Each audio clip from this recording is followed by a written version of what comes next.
Welcome to tasty Tamil foods. இன்றைக்கி நம்ம சேனலில் பார்க்க போகிற ரெசிபி என்னென்னா மட்டன் நெஞ்சு எலும்பு சூப்பு.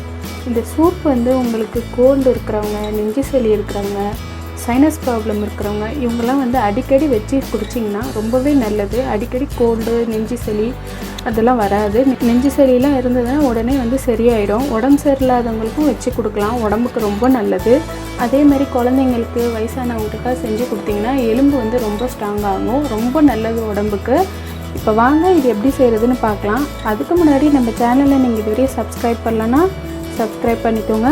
அப்படியே பக்கத்தில் உள்ள பெல் பட்டனையும் கிளிக் பண்ணிக்கோங்க. அப்போ தான் நான் போடுற வீடியோஸ்லாம் உடனே உங்களுக்கு தெரிய வரும். இப்போ இந்த சூப்புக்கு தேவையான பொருட்கள் என்னென்னு பார்க்கலாம். நெஞ்சு எலும்புன்னு கேட்டிங்கன்னா மட்டன் கடையிலலாம் கொடுப்பாங்க. நெஞ்சு எலும்பு 250 கிராம், 2 டீஸ்பூன் தனியா, 2 டீஸ்பூன் சீரகம், 1 டீஸ்பூன் மிளகு. இந்த சூப்புக்கு வந்து சின்ன வெங்காயம் சேர்த்துக்கோங்க. சின்ன வெங்காயம் சேர்த்திங்கன்னா இன்னும் கொஞ்சம் டேஸ்ட்டு நல்லாயிருக்கும், நல்லதும் கூட. அப்படி சின்ன வெங்காயம் இல்லாதவங்க பெரிய வெங்காயம் சேர்த்துக்கோங்க. சின்ன வெங்காயம் 10லேருந்து 12, 3 பச்சை மிளகாய், கருவேப்பிலை, கொத்தமல்லி தேவையான அளவு, ஒரு மீடியம் சைஸ் தக்காளி, அதையும் இந்த மாதிரி சின்னதாக வெட்டி வச்சுக்கோங்க.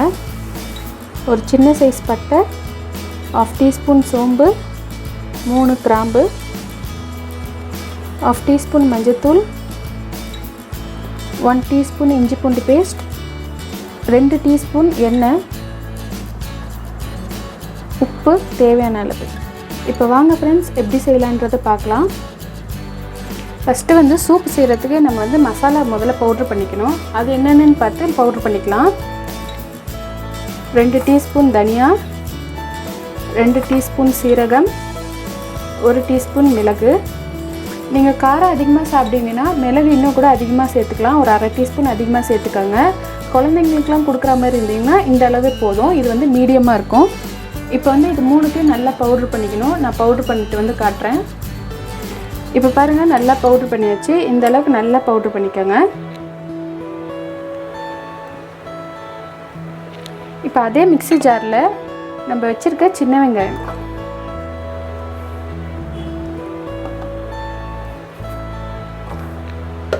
இந்த சின்ன வெங்காயத்தையும் சேர்த்து இதையே வந்து ஃபுல்லாக பேஸ்ட்டு மாதிரி அரைச்சிக்கக்கூடாது.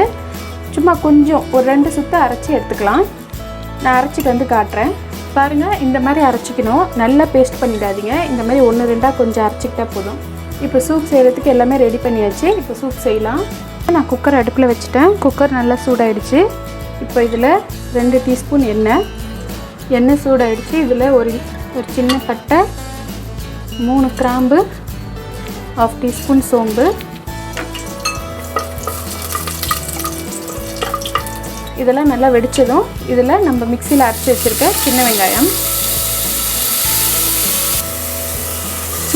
சேர்த்து ரொம்ப வதக்கணுன்ட்டு இல்லை.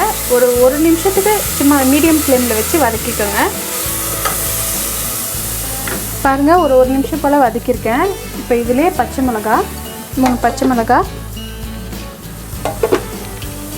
1 டீஸ்பூன் இஞ்சி பூண்டு பேஸ்ட்,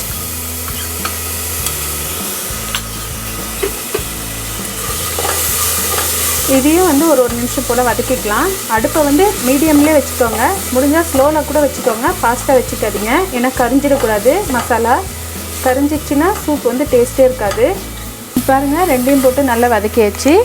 இப்போ இதில் தக்காளி சேர்த்துக்கலாம். தக்காளி வந்து ரொம்ப வதங்கணுன்ட்டு இல்லை, நல்லா மசியணுன்ட்டு இல்லை, லைட்டாக ஒரு நிமிஷம் போல் வதக்கிக்கோங்க. பாருங்கள், ஒரு நிமிஷம் போல் வதக்கியாச்சு. இப்போ இதில் நம்ம வந்து நெஞ்சு எலும்பு சேர்த்துக்கலாம். நெஞ்சு எலும்பு சேர்த்து ஒரு வாட்டி நல்லா மிக்ஸ் பண்ணிக்கோங்க. பாருங்கள், மிக்ஸ் பண்ணியாச்சு. இப்போ இதில் 1/2 டீஸ்பூன் மஞ்சத்தூள், நம்ம பவுட்ரு பண்ணோம் இல்லையா மசாலா, அது அப்படியே சேர்த்துக்கோங்க. நான் வந்து 1/4 கிலோ நெஞ்சு எலும்புக்கு கரெக்டாக மசாலா தான் சேர்த்துருக்கேன். அதை ஃபுல்லாக அப்படியே சேர்த்துக்கோங்க. மசாலா சேர்த்து நல்லா மிக்ஸ் பண்ணிக்கோங்க. அப்புறம் தேவையான அளவு உப்பு, ஒரு கொத்து கருவேப்பிலை. இப்போ நல்லா மிக்ஸ் பண்ணிக்கோங்க. இதை மசாலா சேர்த்து கருவேப்பிலெல்லாம் சேர்த்து நல்லா மிக்ஸ் பண்ணிக்கோங்க இந்த நெஞ்சு எலும்போட.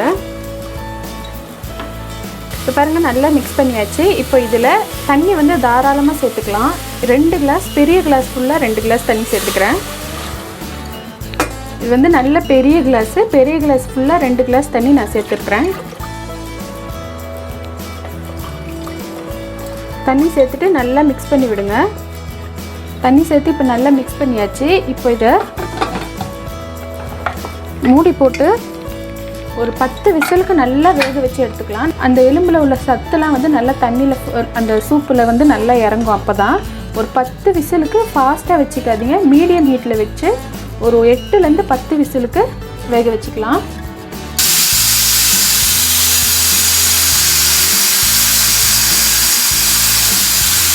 இப்போ பாருங்கள், நான் ஒரு 10 விசில் விட்டு வேக வச்சு வச்சுருக்கேன். ஸ்டீம்லாம் போயிடுச்சு. இப்போ நம்ம இதை ஓப்பன் பண்ணலாம்.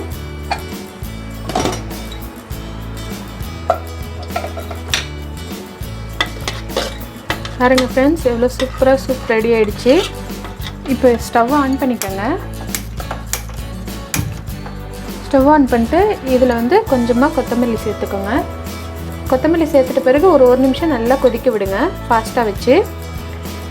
இப்போ பாருங்கள், ஒரு நிமிஷம் போல் நல்லா கொதிக்க வச்சுக்கிட்டேன். பாருங்கள், எண்ணெயெல்லாம் வந்து எப்படி மேலே தெரியுது, இந்த மாதிரி தெரியணும். இப்போ மட்டன் நெஞ்சு எலும்பு சூப் வந்து ரெடி ஆகிடுச்சு. அவ்வளோதான் ஃப்ரெண்ட்ஸ், ரொம்பவே ஹெல்த்தியான டேஸ்ட்டான மட்டன் நெஞ்சு எலும்பு சூப் ரெடி ஆகிடுச்சு. இந்த நெஞ்சு எலும்பு சூப்பு உங்கள் வீட்டில் அடிக்கடி செஞ்சு சாப்பிடுங்க, ரொம்பவே உடம்புக்கு நல்லது. இந்த நெஞ்சு எலும்பு சூப்பை உங்கள் வீட்டில் ட்ரை பண்ணி பாருங்கள். இந்த ரெசிபி உங்களுக்கு பிடிச்சிருந்ததுன்னா நம்ம சேனலுக்கு கமெண்ட் பண்ணுங்கள், லைக் பண்ணுங்கள், மறக்காமல் உங்கள் ஃப்ரெண்ட்ஸுக்கெலாம் ஷேர் பண்ணுங்கள். தேங்க்யூ ஃப்ரெண்ட்ஸ், பாய்.